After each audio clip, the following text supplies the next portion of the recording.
I was out driving the other day and I heard they were giving away free t-shirts. Some radio station said they were parked about 2 blocks from where I was, and that the first 50 people would get a free t-shirt. I showed up and I saw the big van with the radio sign on the side of the van and a whole bunch of people waiting in line for their free t-shirts, so I quickly parked and got in line. I ended up talking to a woman in front of me. She said she was a yoga instructor.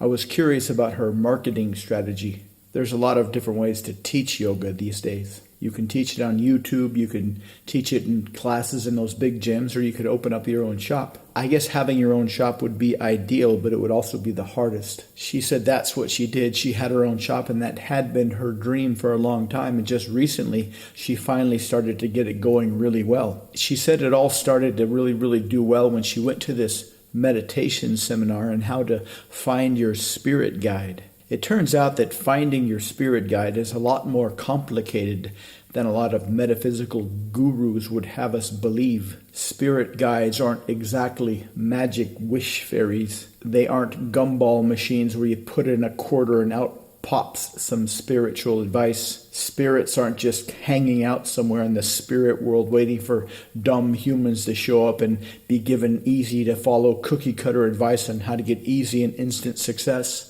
Spirit guides are very much like us. They aren't going to help us for free. They need something in return. It's not like we're little kids and our spirit guides are like our parents who give us free stuff just for no reason. She said that finding a spirit guide is kind of like finding a thesis advisor.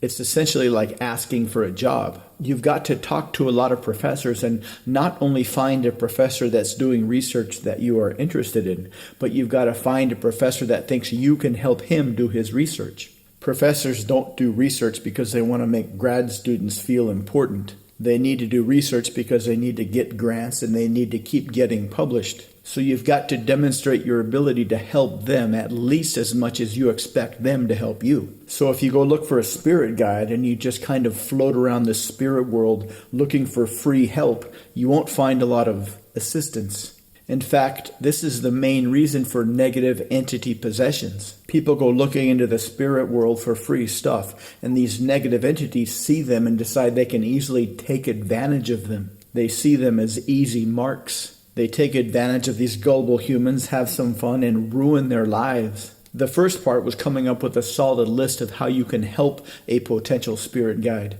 The next was creating some criteria on how you can qualify your spirit.